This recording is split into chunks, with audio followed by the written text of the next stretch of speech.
He might just... We're going to bite a kneecap off. Figures.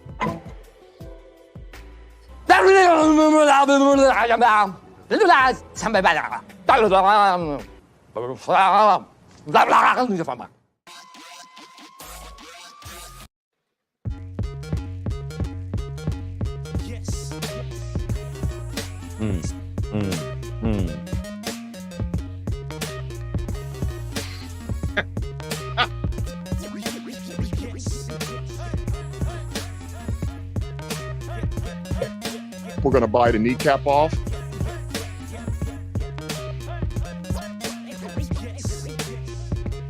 We're going to bite a kneecap off. We're going to bite a kneecap off.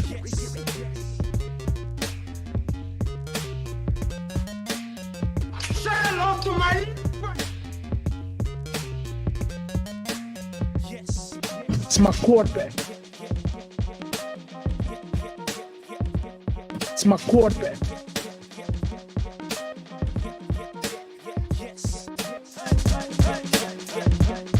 It's my quarterback. It's my quarterback.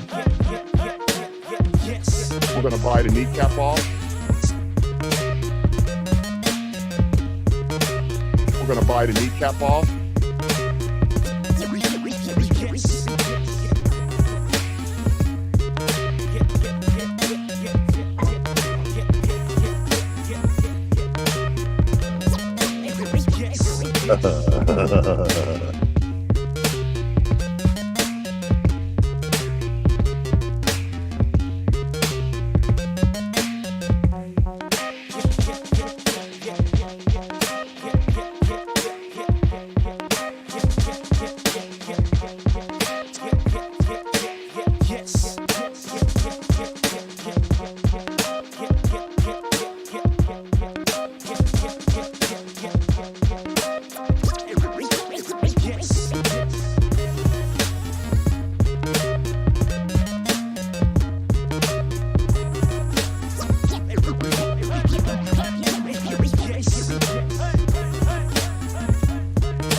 Go.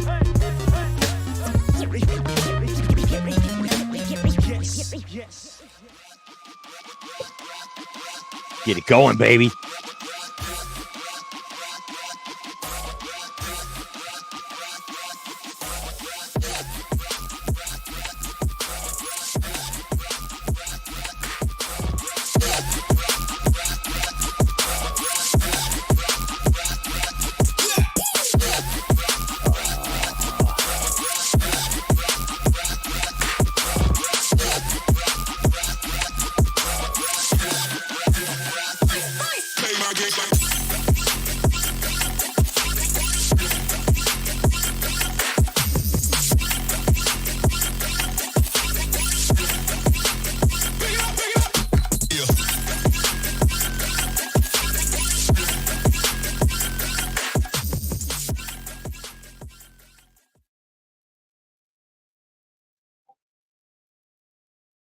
Go, Mike. Hello. Hello, everyone, and welcome to the Main Event Football Show. It is I, your host, Main Event Mike.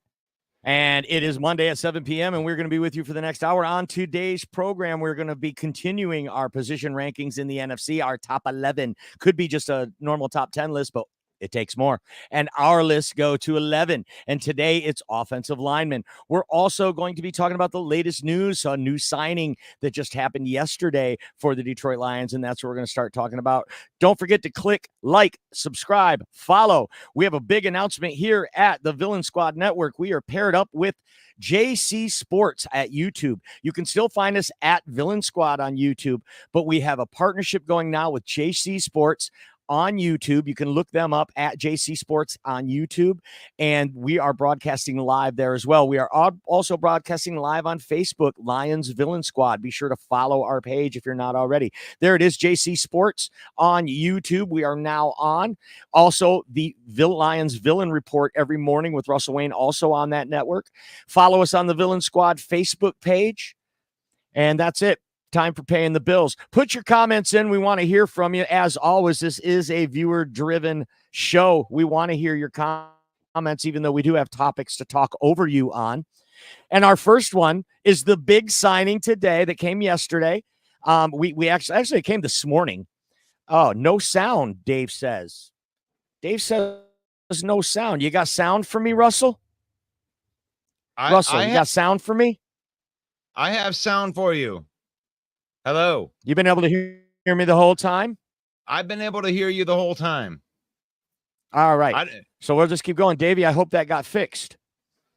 But anyway, Taylor Decker has been re-signed. Roy says he can hear me. Thank you, Jay Mommy. She can hear me as well. We're going to keep rolling. Taylor Decker has been signed, folks. If you watch the Russell Wayne show, the Lions Villain Report on Friday morning, we speculated on what Brad Holmes was going to do with this surplus of salary cap money. We thought maybe we kind of picked Aleem McNeil to go first, but those were the two names we said, Aleem McNeil and Taylor Decker. It wasn't just us, it was everybody. But a lot of people out there saying, oh, they're going to use that money, they're going to get a new free agent. And we speculated, no, maybe they will just turn that inwards. And the first one to get done is left tackle Taylor Decker. He gets a $60 million 3-year extension. $20 million a year clip. Ranks him up near the top in left tackle pay, but only, $31.8 million is guaranteed? So half of the contract is guaranteed? $31 million guaranteed. 3 years, $60 million. Brad Holmes does it again. He kicks the can down the road with the salary cap and minimizes that number that's going to hit our cap. So he still has room to sign another one. And then he hinted when he responded today to reporters, he said that Aleem McNeil, basically, he said, would be next. We're going to start the conversations and hopefully get that done. So just a excellent job by our general manager, taking care of business, locking it up, like Russell Wayne likes to say, keeping the band together. What do you think of this? Put it in the comments. I want to know what you think. Keeping the band together. We're keeping Taylor Decker. Sounds like we're going to keep Aleem McNeil too. Just signed our quarterback, our number one wide receiver. We got guys on rookie contracts that are studs. The window is open, folks, for a Super Bowl, and signing Taylor Decker to a 3-year, he'll only be 34, I believe, when this contract expires. Not too old. It's perfect. It's perfect. He didn't come in here and ask for a 5-year deal at 31 years old. He got a 3-year deal, and he's getting paid darn good money. Like Roy says here, 3 steps ahead of everyone. He's playing chess, folks. I'm going to be joined right now, as always, by my compadre, the producer extraordinaire, Mr. Russell Wayne. Russell Wayne, welcome to the program. Glad to have you on the other side of the glass, as always. Pay no attention to the man standing behind the curtain. Right. So, what do you think of this, Russ? Is this a big deal, signing Taylor Decker, getting him locked up now for 3 years, keeping the band together? Oh, absolutely. Absolutely. The guy's been here. He's earned the contract. He's a top 15 tackle. I mean, anywhere you want to look at it. That's conservative. And, sure. Yeah, I'm trying not to be a homer in that, but right. I mean, we have a good offensive line, and there's no reason with him. He's not that old. Everybody says he's aging. He's not really aging. I mean, he is aging, but he's still in the prime of his career. He's at the left tackle. Keep the band together. We're competing for a Super Bowl this year, and this just makes it so we're going to continue to compete for Super Bowls for 2-3 years down the road. Yep, he just continues to line it up. He is going to reach a tough point next year, though, especially if Jameson shows out.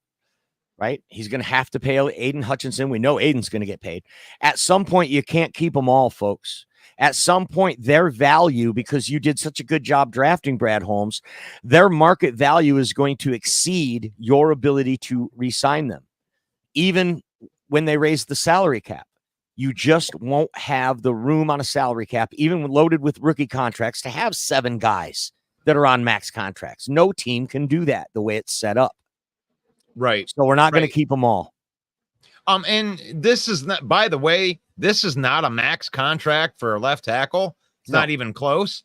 I mean, when you look at the $31 million that's on there, that's the thing. It's the guaranteed money is the thing that you got to really look at in there. That's $60 million is if he performs, and you're going to want to give him the rest of that money when he performs. But if things don't work out, they're only on hook for the 30 million, and they're going to pay like 20 of it this year. So it's like the way these guarantees work, it just means that they can do restructures. They'll be able to release him after they pay that 31 million a lot easier, because the cap's gonna, work differently. So I don't know. They have a lot of equity when it comes to some of these things. They have a lot of equity. That base salary they can convert to signing bonus 2 years down the road. So this, I don't know. Salary cap's a myth in that way, isn't it? They definitely have ways around it, and the team the Lions have put together seem to know how to master that, and they've set up what we call a fluid salary cap, right? As one contract is expiring, then they sign another guy. But if all of these guys show out, all these draft picks start to catch up to you, and let's say the Lions are competitive in the Super Bowl conversation for 3-4 years in a row. These guys are going to come due. You're not going to be able to keep them all. So let's get it done now with the team they got. And that's my point right there. I love this point by Jay Mommy in the comments, who says, now other teams are going to have to pay more for their defensive line. Thank you, Brad. That's right. Especially teams in this division. They're going to have to counter that. Like you go out and get Josh Jacobs. We go out and get DJ Reader, the best run stuffing D tackle in the league.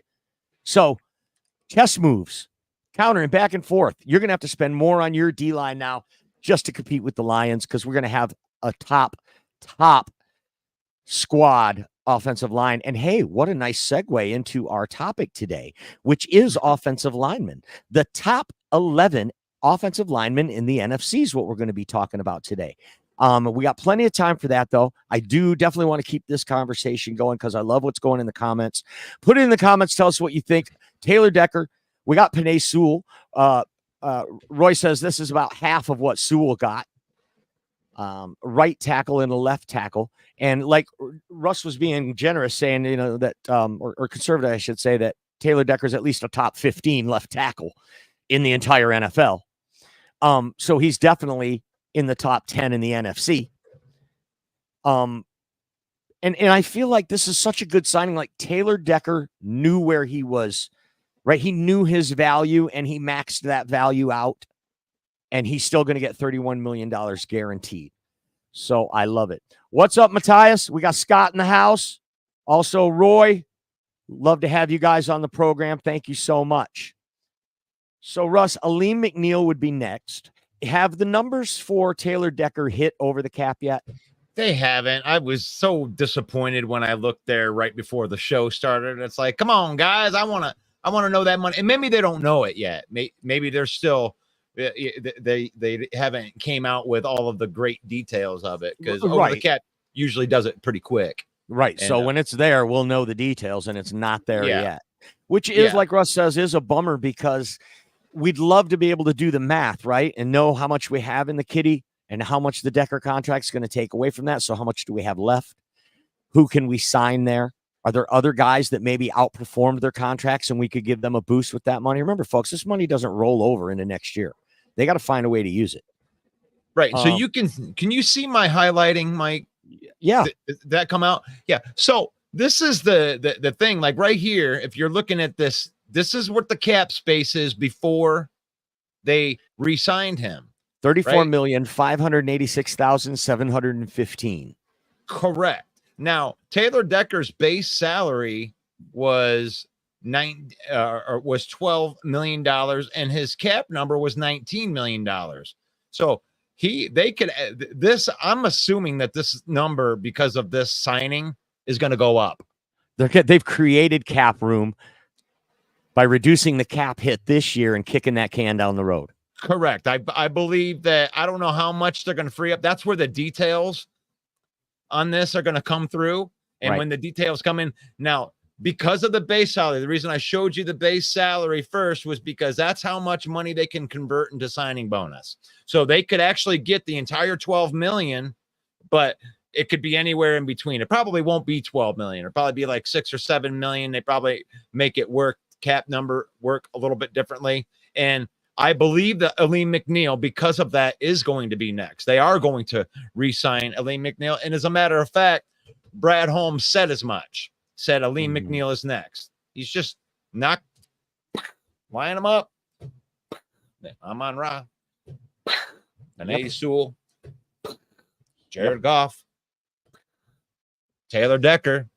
Now he's lining up, and they're about ready to do the same thing for Aleem McNeil. And he deserves it too. And there you go.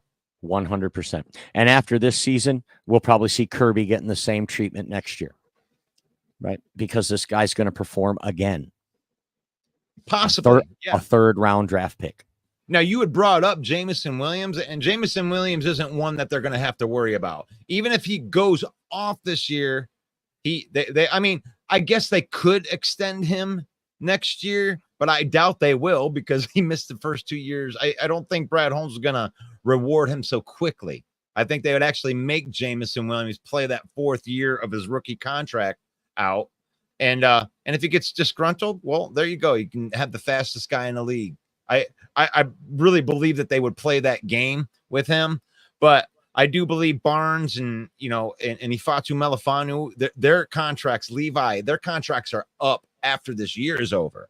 So going to have to figure out what they're going to do there first. Hutchinson's probably going to be the next big dog, the one to actually get a max contract, but I don't see anybody else getting a max, including Aleem. I don't think Aleem's going to get a max contract. No, I think you're giving one to Amon-Ra, and you're giving one to Jared Goff, right? Frank Ragnow's the highest paid center in the league. So you're already spread out. You can't have more than 4. And when you have 4, you have to be hitting on late round draft picks to be competitive. Right. And they are. The Lions right now are saving a ton of money on their defensive line right now, in their linebacker room and their safety room, and their running backs. They're knocking it out of the park in that way. Right. Sam Laporta. I mean, come on, man. We're going to bite a kneecap off. It's good stuff, man. And good if you get very good. And then if this draft class, if these 2 corners hit, I mean, look at these are guys that are young guys that you have control of their future for 4 years. And you're not going to have to pay them for another 4 years. If you get frontline starter quality out of the draft in any round, you are winning the game. You are getting return on investment. And Roy brings a good point up here. Christian Mahogany and Mekhi Wingo were great late round picks. We shall see, Roy. They seem like great picks, but to the point we're making, if they are, that's so incredible value. What is that, 6th and 7th round draft picks? Well, what are you going to do? Doubt Brad Holmes? I mean, what are the guy? He can't miss. They were sitting on the Dan Campbell this morning on his press conference. He's out there, and they ask him about the running backs. Guy, he says Jamar Jefferson's one of the guys that are standing out. It's like, I think that's every single pick. Is there any of them that aren't here? Chase Lucas, who got signed to another team. Who was signed to another team, a 7th round pick. Right. He did not clear waivers. He was picked up and signed, I believe, by the Chargers. That's the only Brad Holmes draft pick that's ever been in the NFL that's not still under contract with the Lions in 3 years. Tell me a GM that can say that. None. That's incredible. That's incredible. He is one of none. Like, Brad Holmes is a G, and you guys are going to find out. If you're a Lions fan, it's the greatest thing in the world. If you're not a Lions fan, then look out. Our GM's better than yours. Right. Matthias says we might have 3 of the top 10 linemen in the league when you think about Panay Sewell and Ragnow and now Taylor Decker. And when you're talking about a swing tackle or a guy that could play multiple positions, Graham Glasgow is a stud in that respect. So I got to put this one up from Jay Mommy right here, because I was just looking at PFF while you were looking at it, and I'm trying not to be a homer, but I'm sick of holding my feelings back and putting out real things. I mean, Taylor Decker is a top 10 in run blocking, top 10 in pass blocking. He's a top 10 offensive lineman. I can't believe I said top 15 just because I wanted to protect Packer fan feelings. Yeah. Top 10 run, 10. Top 10 in pass pro. So it's what he is. So to answer your question, Mommy, add all that together, he's definitely in the conversation of a top 5 offensive lineman. Well, we're talking left tackles. And there are some darn good ones though, and we're gonna talk about them on our list today. And you will see at least 4 or 5 guys that are better than Taylor Decker for sure, just in the NFC. So when you break it down and you look at it, he's definitely solid though. He's a great Lion. One of my favorite of all time Dan Campbell moments is when we clinched the division last year after the Minnesota game, and he's in the locker room and he calls Frank Ragnow and Taylor Decker to the front and says, "This is for these guys who have suffered the longest and waiting for this." And I thought that was one of my favorite Dan Campbell moments of all time. And Taylor Decker, I can't wait for him to be a Lion for life and someday join his Buckeye brethren, Chris Spielman, in the Ring of Honor, in the pride of the Lions. Elise Meme says, "Be a homer for Decker, Russell. He's worth being a homer over." We're going to bite a kneecap off. I put a shout out to Elise right there. She's part of our Villain Squad creator family now, and she has power now. She has power to put her memes with a little bit of gasoline to the fire. So be looking out for Elise Memes to be putting up some content here. Make sure you go and follow and like her page too. Skip Smith is in the house, says, "Can't wait to see a Lehman Reader on the interior. Good luck running inside this year on them." We were already a top 5 run defense last year. Now you add the best run stuffing tackle in the league and DJ Reader to the mix. Absolutely. Believe me, folks, this is going to unlock Jack Campbell too. You're going to see why they drafted Jack Campbell, the way he can shoot like a missile in a gap, the way he can get long in the passing game and disrupt passing routes, passing lanes. This is going to be outstanding, and DJ Reader's going to be the key to that. It's a great call out, Skip. Thank you. We're gonna bite it. And then Roy, I didn't even read this, but you're absolutely right, Roy, like I just said there, and Jack Campbell behind them, absolutely.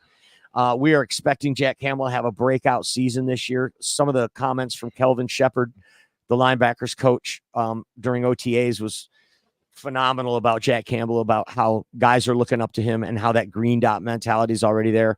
He's going to be, a Lion for a very long time.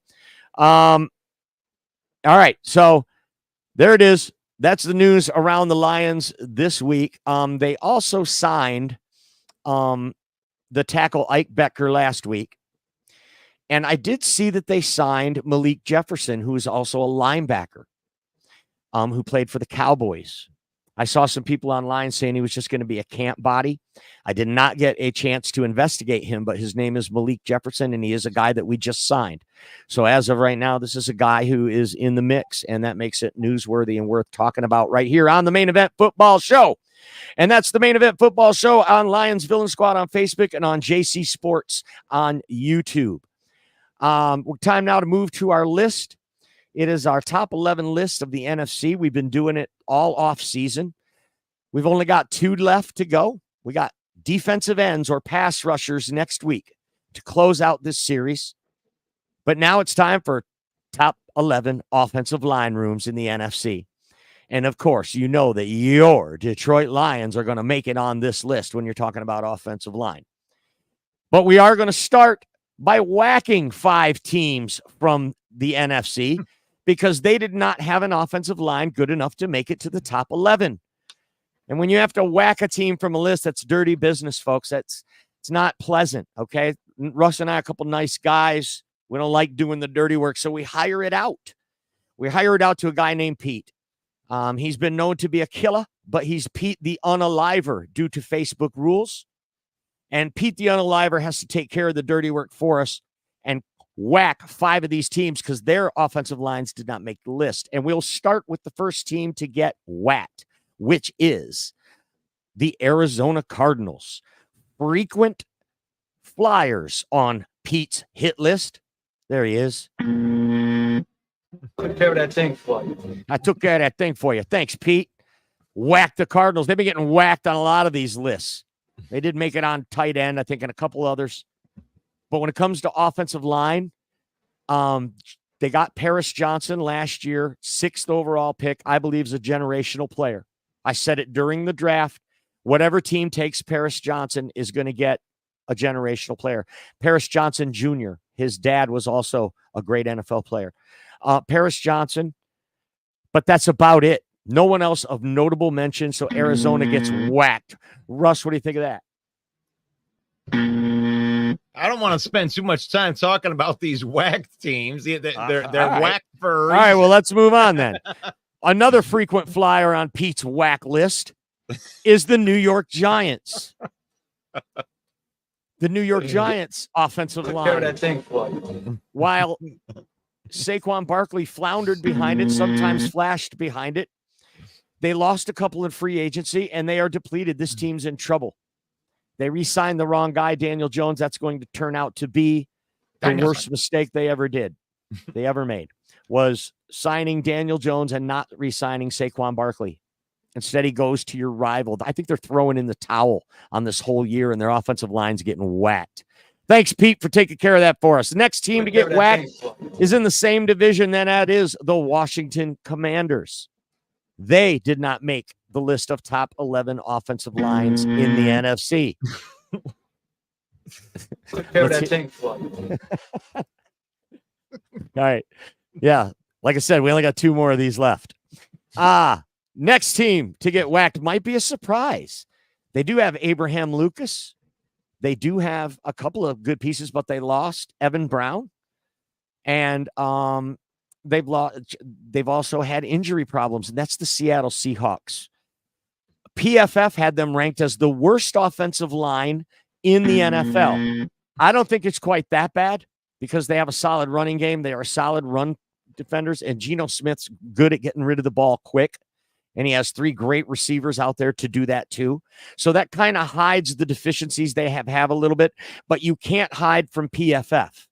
And you can't hide from the grading system and the point system that they use when they analyze every single play. Okay. And offensive line is one of the few things that PFF is very good for. It's very hard to measure how good an offensive lineman is based just on sacks allowed. Okay. Because they run the ball also. So go ahead. Do you know what else you can't hide from? Pete. Took care of that thing for you. You can't hide from PFF or Pete the Unaliver. And the New York Giants and the Seattle Seahawks have been whacked. Last team on the list for Pete is the New Orleans Saints. In the NFC South, Alvin Kamara has been regressing the last 3 years. It's not a surprise that their offensive line has been too. They've had some devastating injuries on that line. One guy that they had penciled in, his name escapes me. I should have wrote it down.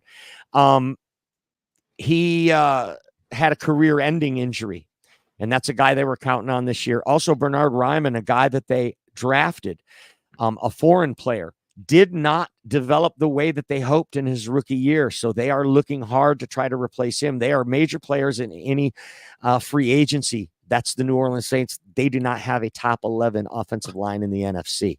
Man, I can't believe it. I'm going to do it for you then right there. That, you know what? It didn't matter if the New Orleans Saints had 5 Penei Sewells, dude. They got Derek Carr as a quarterback, and he's a bum. Quarterback. Right. Their line does not make the list because they protect a bum. Because they protect a bum. It's my quarterback. He's a bum, folks. I hope Derek Carr never ever knows who I am. He's coming for you. Dude, I've been ragging Derek Carr down since day one, since he came into the league. And he's never disappointed. He doesn't do a damn thing. He doesn't. What has he ever done for anyone? Nothing. That's right. At least you're consistent, though. He's as good as his brother, David Carr. All right, let's get this right. It's my quarterback. Let's get this top 11 list going on the offensive line, and we'll start at number 11. It's a team that Pete's been whacking all year on other lists, but they do make it at number 11 on offensive line, and that is the Carolina Panthers. They have Ike Ekwonu, a first-round draft pick a couple years ago, has developed slow, but they say he is coming along. Damian Lewis was a free agent, big, high-priced free agent who plays left guard. And they also have Robert Hunt, a free agent right guard. The two of them together make up one of the most expensive guard duos in the NFL. So based on their previous exploits with other teams, and then you throw in center Austin Corbett, this is a very, very solid line. If these guys live up to their contracts, they're going to be ranked at much higher than the top 11th in the NFC at the end of the year. When you have a quarterback who's 5'9", you have to protect him. And they have invested big in this offensive line in this offseason, good enough to get him to number 11. Any thoughts on the Carolina Panthers? Yeah, they got a couple guys on there that graded out decently. Taylor Morton had 1,100 snaps last year. He was a pretty good pass blocker, decent run blocker. I like these guys. And I don't know how to say these guys. Ekwonu, is that how you say it? Ekwonu. Ekwonu was a really, really good run blocker. And, I think that they just might have to find some shorter but really good offensive linemen so Bryce Young can see over the line. We're going to bite a kneecap off. Right. But that's why they got a blurry, they're number 11. They got a blurry picture. I didn't realize I was going to be blurry, but that one's a blurry picture. But that's number 11. Number 11 on that list. And number 10 on the list is the Tampa Bay Buccaneers. They have all-world left tackle, Tristan Wirfs, of course. That's good enough to get them near the list. But they also have a couple of really good guys on the other side. Cody Mauch in his second year is a mauler. Kid was a beast in his rookie season last year, and he plays right guard. Luke Gedeke is a guy who moved from guard to right tackle this year. They really like how he developed last year, and they moved him to right guard. So this is a very solid Tampa Bay line.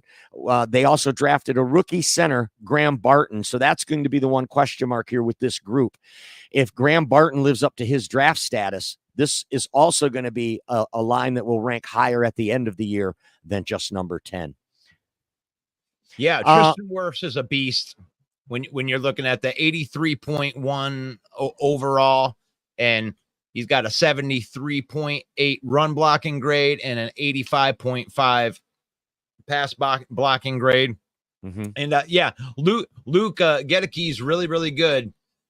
He's kind of like a mini Wirfs, 73.4, 70, and 72.5 on that. And nobody else is really worth talking about as far as their scores. I don't want to embarrass them, but they got two pretty good offensive linemen, and they drafted Barton, and they have a good building block. Good enough for number 10 on our list.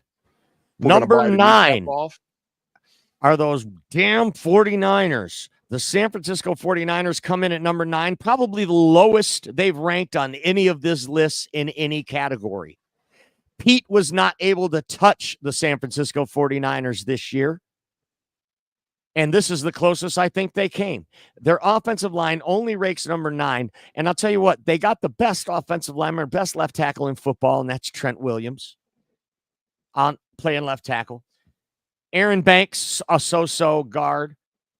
Brendel at center, he's so-so. But then they got a couple of good ones on the outside. They re-signed right guard John Feliciano. They kept him rather than letting him walk in free agency. And they extended Colton McKivitz to play right tackle. Rather than let him get away, they extended his contract because his play last year was good.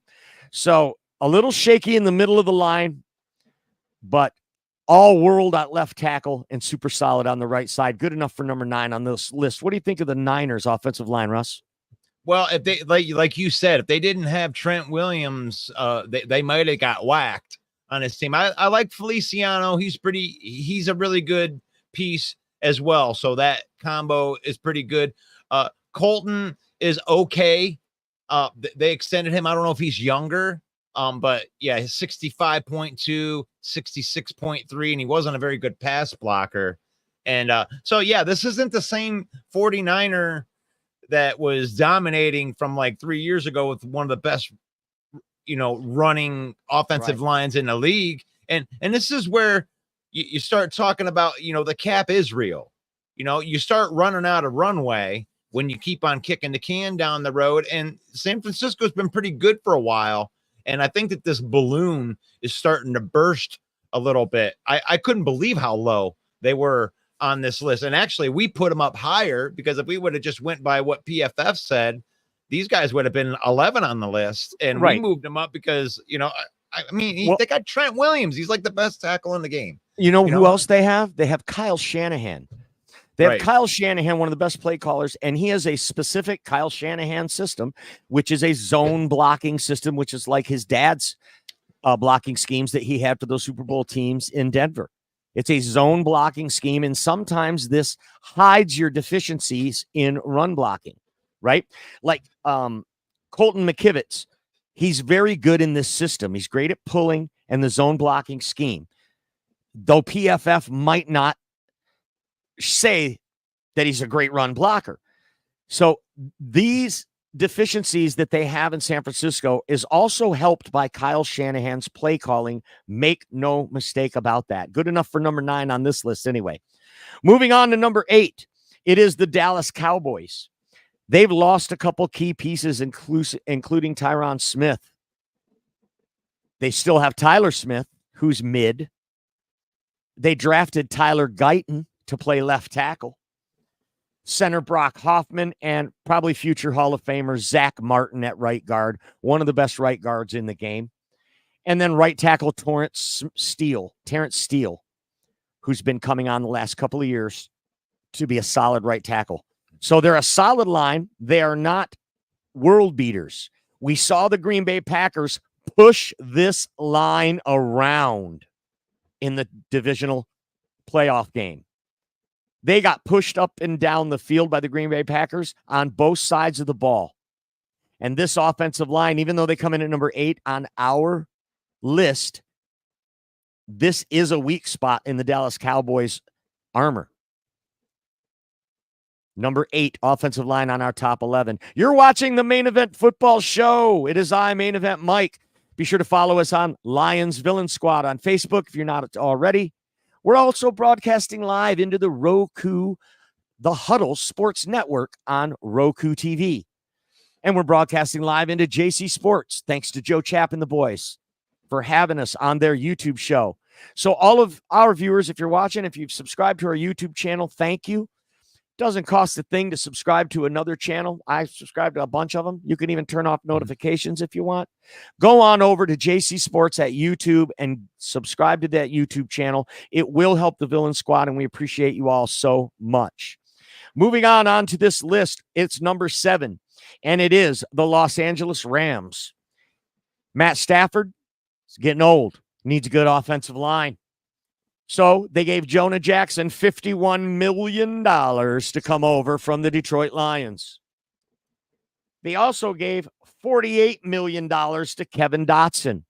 Signed him for 3 years, $48 million. And that's your right guard. So they have the most expensive guard duo in the league with Jonah Jackson and Kevin Dotson. They're solid.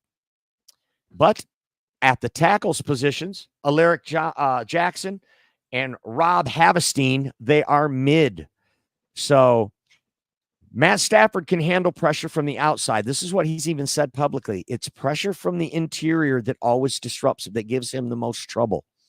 And they have padded these 2 guards because Matt Stafford is adept at being able to step up in the pocket. So even though you have a deficiency, you do have Sean McVay calling the plays, who is a wizard when it comes to covering your deficiencies and exploiting the other team's weaknesses. That's what his system is based on. What do we have that you can't stop? And where is your sore spot where I can apply pressure? That's how his whole philosophy is. And they are sacrificing left tackle and right tackle play here, but they are super solid up the middle, and they come in at number 7. Any comments on the Rams line, Russell? Yeah, I think that they're even underrated. I think that we probably could have threw them up a little bit higher on this list. And it depends on what you're looking at, because they did upgrade by putting Jonah Jackson in there. And as we know, he is a better run blocker than he is a pass blocker. So I'm thinking that this offensive line may benefit Blake Corum and Williams even more than it does Stafford. I think they're going to be able to lean on that run game a little bit, because they got some run road graders, and they're decent pass blockers, but they're definitely more run blockers when it looks at this, when I'm looking at it through PFF. Kyron Williams, right? Yep. Who's this guy? And Sean McVay's system has a lot to do with that. Also a zone blocking system. Yeah. Brian's in the comments, and he says the Niners O-line gets overlooked because McCaffrey's so good. I'm not going to argue with that. And that also goes to Kyle Shanahan calling the plays for McCaffrey, exploiting what you don't do well while covering up what we don't do well. So the Rams come in at number 7. Number 6, we get to the NFC North. No teams from the NFC North got whacked. And now we hear the first NFC North team on the list. NFC North's pretty good on the offensive line, folks. Do a little deep dive like we did on this, and you will understand that the Chicago Bears come in at number 6. And it could be even better than that if Darnell Wright takes a big jump from a really good rookie season at right tackle. They have Braxton Jones at left tackle, Tevin Jenkins at guard, and Ryan Bates at center, and Nate Davis at the other guard. Any numbers on PFF? Because these guys, unless you're a Bears fan, these guys aren't known as killers. So why do they rank so high on the villain squad list? Well, because Ryan Poles is another GM that's actually doing a good job, and I got to give him credit where credit is due. They go out and they pick up Ryan Bates in a trade, and that's a plug and play center right there, top 10 dude in the whole league at playing center. And they got some young guys. They got Braxton Jones. Braxton Jones had a pretty solid year all the way across the board, 68.8, 68.2, and 70.8 on pass blocking. Tevin Jenkins had a really, really good year at guard, 72.6, 71.7, 68.6. And then Darnell Wright, he probably struggled the most out of them, but I mean, he was a rookie. You can expect that to happen. And then, they pay some money for Nate Davis.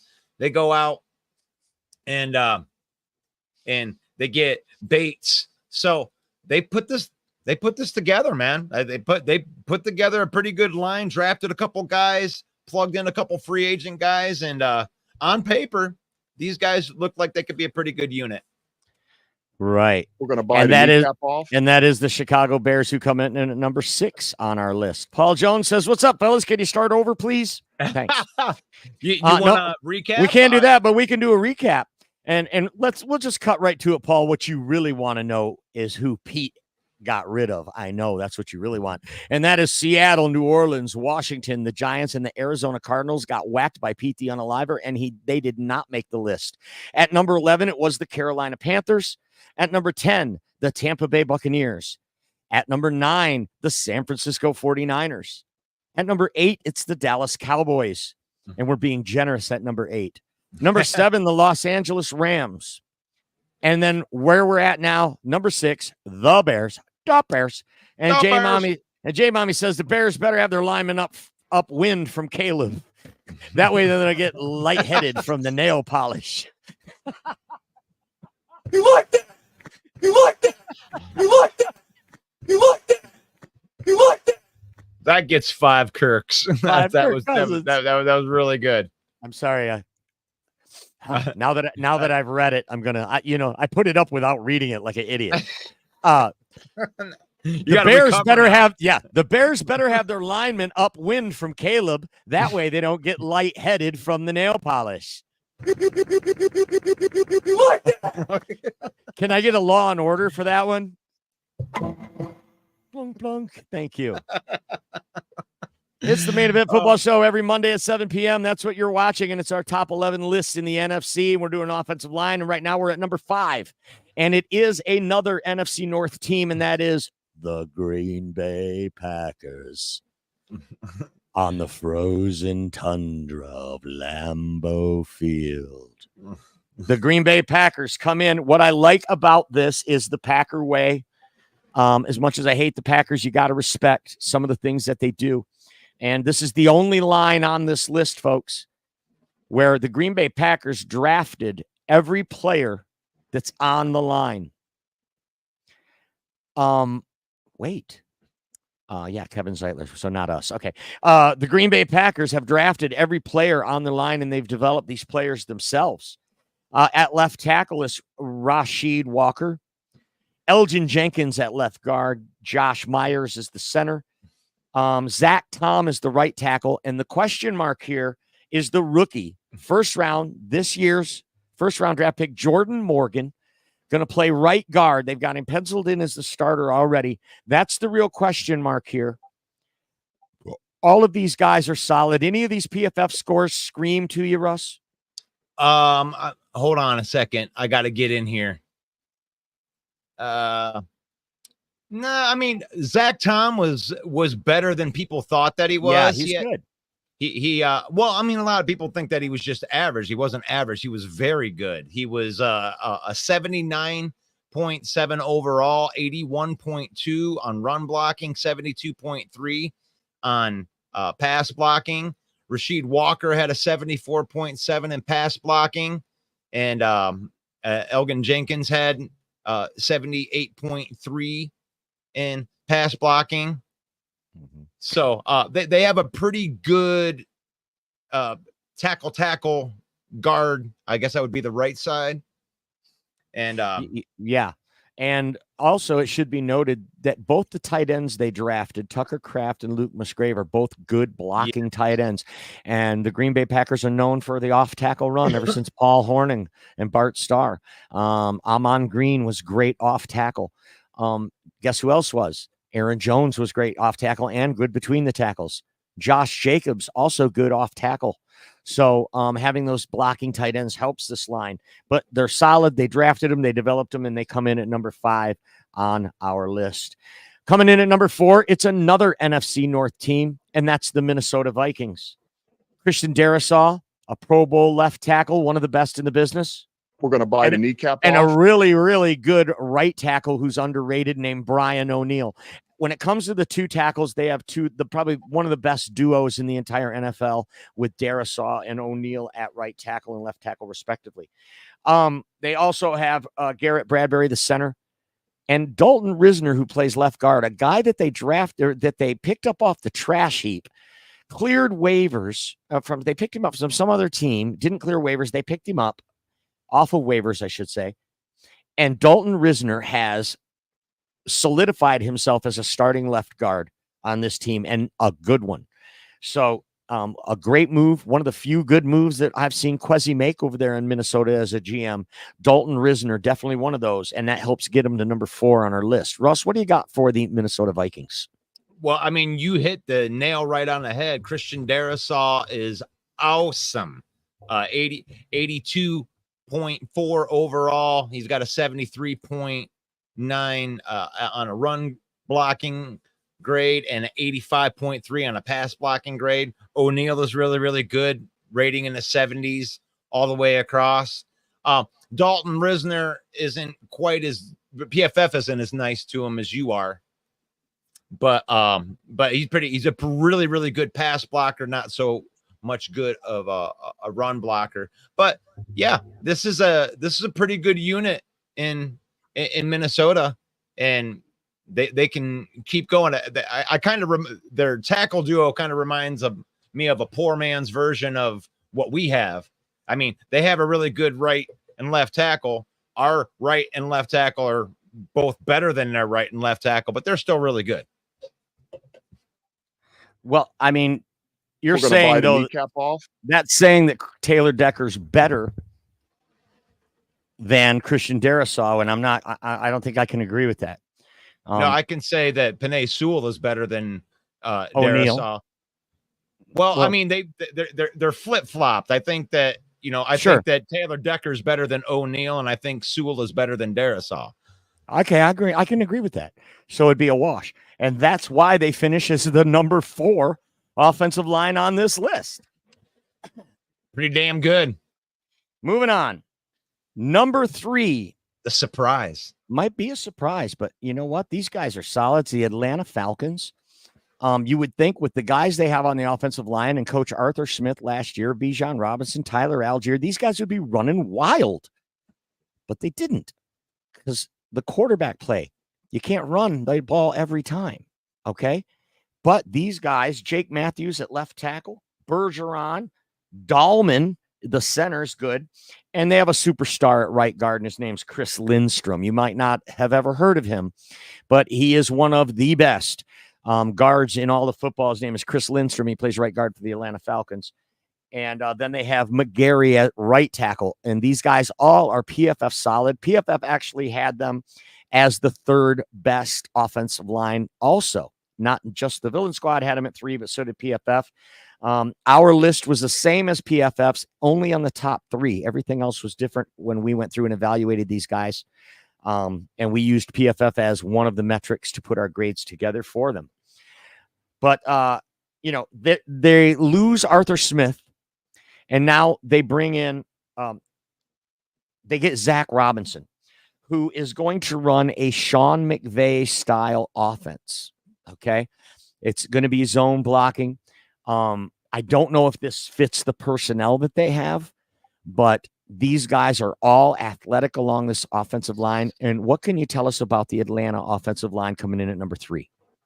Well, I don't know why I didn't do this earlier, but right here, what I can tell you, let me get in here, is this is a really awesome team when it comes to PFF. I mean, look at these scores. When you're looking at all this green, Drew Dalman, look at that 90 run blocking grade. Can you imagine what this guy is going to be doing this year with Bijan Robinson behind? They got some road graders in there with Lindstrom and McGarry and pretty good pass blockers too. Look at all that green, man, and even a little bit of blue.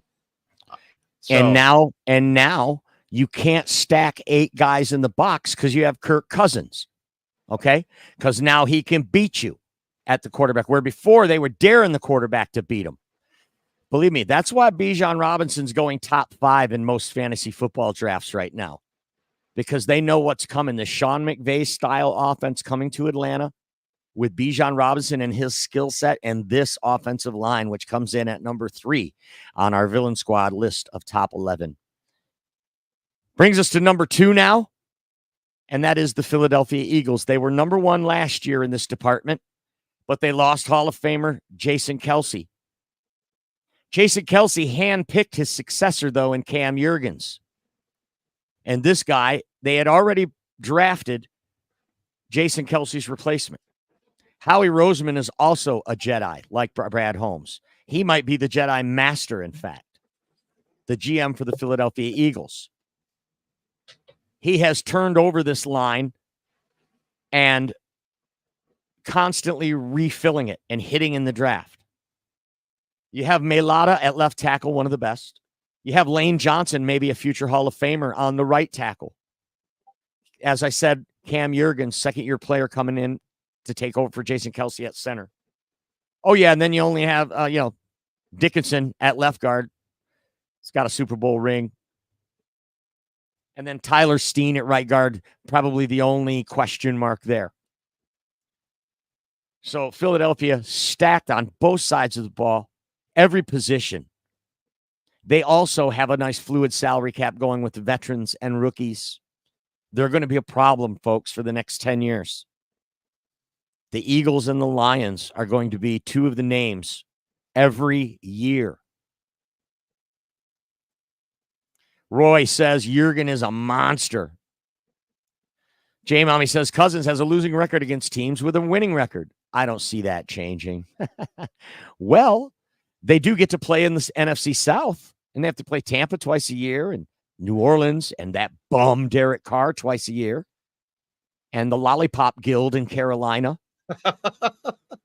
So there's a chance, Jay Mommy, he goes to this division now, as opposed to the NFC North. Kirk Cousins could feast. You could see Drake London emerge as a bona fide number one receiver, living up to his draft status. You could see Kyle Pitts being unlocked finally from being the worst fantasy football high round draft pick ever. He might now become something that he has someone to throw him the ball.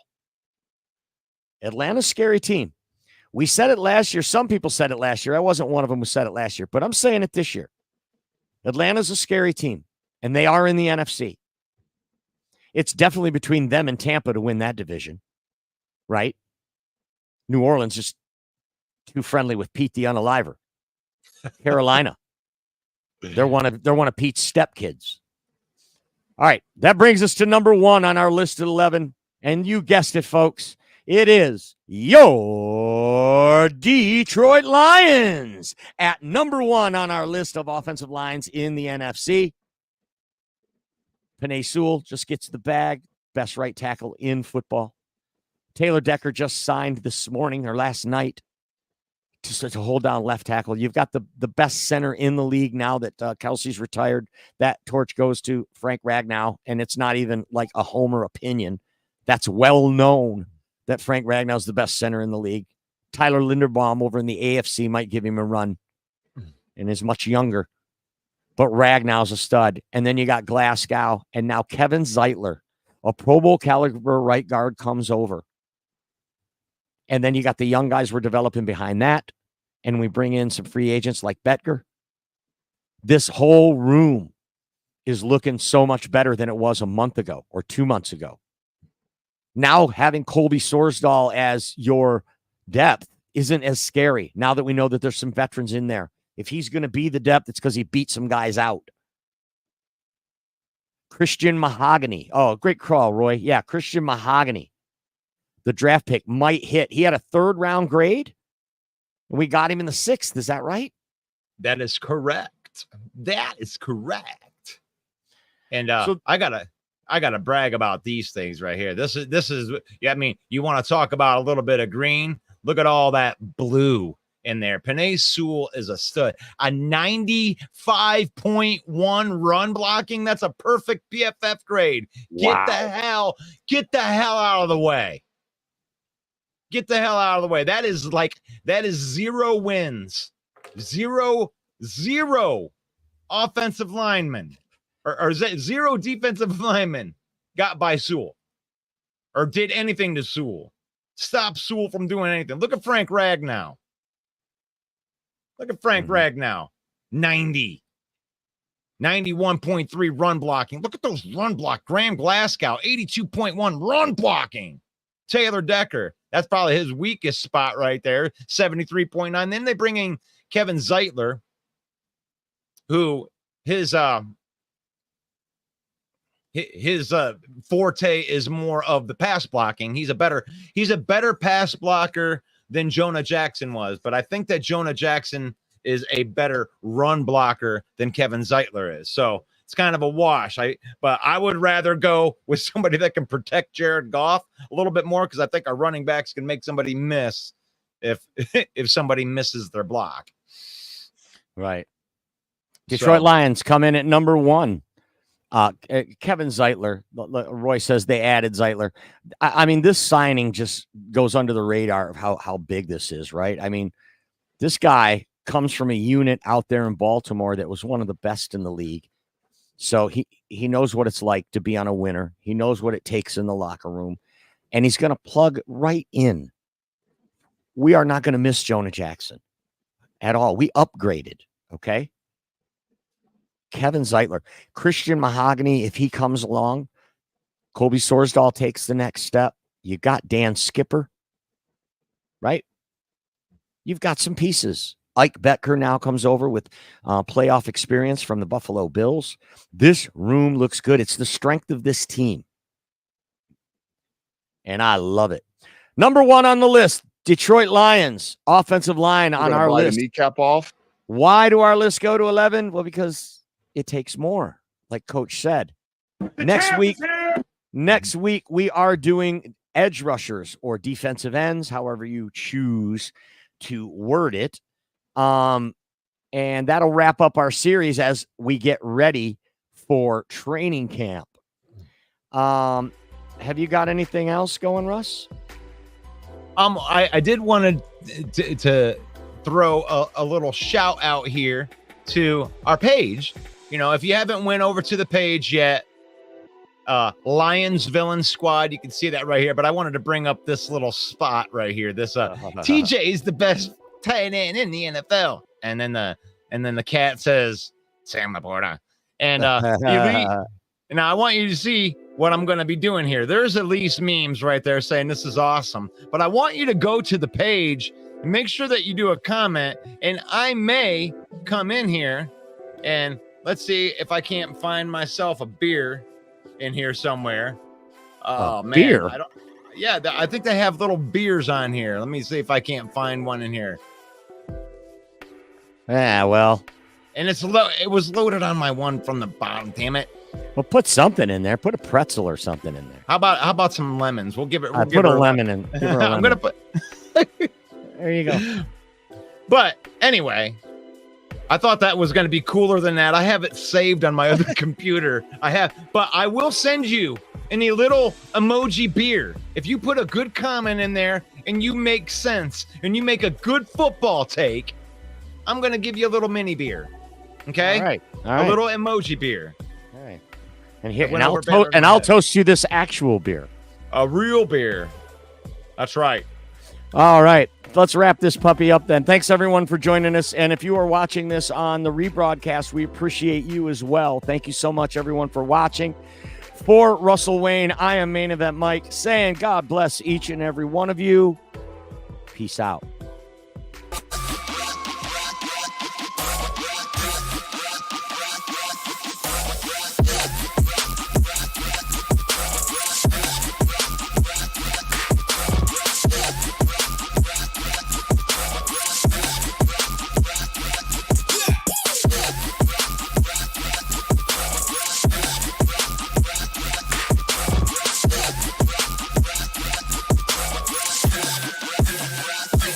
Play my game like